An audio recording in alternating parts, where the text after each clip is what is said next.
धन धन सतगुरु तेरा ही आसरा, एक कदम परमार्थ की ओर। पूज्य परम संत मैनेजर साहब जी ने अपने एक सत्संग में फरमाया कि जो जीव छल कपट से कमाई करके अपनी और अपने परिवार की परवरिश करता है, उस कमाई का हमारे तन और मन पे क्या असर होता है।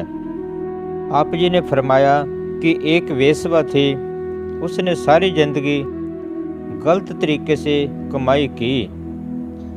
एक बार उसने सोचा कि मैंने सारी जिंदगी बुरे कर्म करके पाप की कमाई की है, इतना पैसा टका पड़ा है, मरने से पहले कोई अच्छा काम भी कर लेना चाहिए।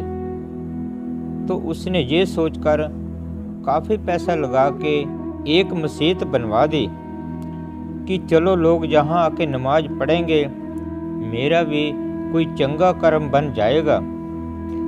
अब मस्जिद बन के तैयार हो गई, मगर उस मस्जिद के अंदर कोई भी आके नमाज ना पढ़े, क्योंकि लोगों को पता था कि ये हराम के पैसों से मस्जिद बनी है, इसमें नमाज पढ़नी जायज़ नहीं है। अब वेश्या को इस बात का बहुत दुख लगा कि इतना पैसा भी लगा दिया, कोई नमाज पढ़ने भी नहीं आता। उसने क्या किया, एक मौलवी को गंढया, उससे बात की कि मैं आपको 10,000 रुपये दूंगी, आप किसी हिसाब से लोगों को विश्वास दिलवा दे कि इस मस्जिद में नमाज पढ़नी जायज़ है। अब वो मौलवी भी लालच में आ गया और उसने क्या किया, 6 महीने तक एक जगह एकांत में बैठ गया। 6 महीने के बाद वो वहाँ से बाहर निकला और लोगों को कहने लगा कि अल्लाह ताला का हुक्म है कि इस मस्जिद में नमाज पढ़नी जायज़ है। लोगों ने उसकी बात पे विश्वास कर लिया और मस्जिद में आके नमाज पढ़ने लगे। तो वेश्या ने जो पैसों की बात की थी उसके हिसाब से मौलवी को पैसे दे दिए और उसका शुक्रिया अदा करके उसको रुखसत कर दिया। अब मौलवी भी इतनी बड़ी रकम लेके बहुत खुश हुआ। मौलवी ने वो सारा पैसा अपनी जवान बेटी की शादी में खर्च कर दिया। उस हराम की कमाई का क्या असर हुआ कि कुछ ही समय के बाद वो लड़की भी वेश्या बन गई।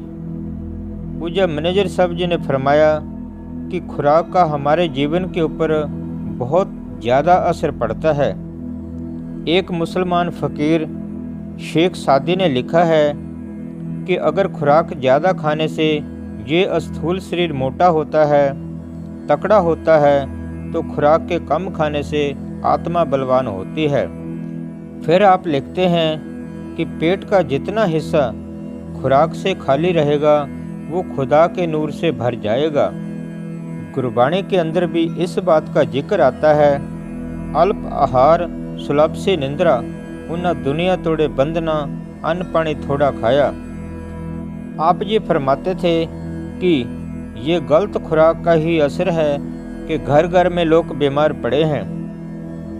हर घर के अंदर मेज़ों के ऊपर, अलमारियों के अंदर दवाइयों के लिफाफे भरे पड़े हैं। हम दुनिया के हर काम का फिक्र और परवाह करते हैं, मगर अपनी सेहत का तो कोई फिक्र है ही नहीं।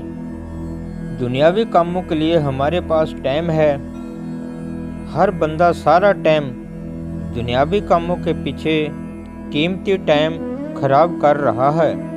ज्यों-ज्यों बुढ़ापा आता है तो हर जीव की आशा तृष्णा और भी बढ़ जाती है। महात्मा अचल राम जी एक जगह लिखते हैं, बुढ़ापे में सब रोग सतावे, तृष्णा क्रोध बढ़ जावत है सखी। मैनेजर साहब जी फरमाते थे कि बुढ़ापे के अंदर तरले मारने जैसा काम हो जाता है। अगर जीवन में आत्मिक शांति चाहिए तो अपनी सेहत के लिए और खुद अपने लिए जरूर वक्त निकालें, नहीं तो फिर सिवाय पछतावे के और कुछ भी हाथ नहीं आएगा। धन धन सतगुरु तेरा ही आसरा।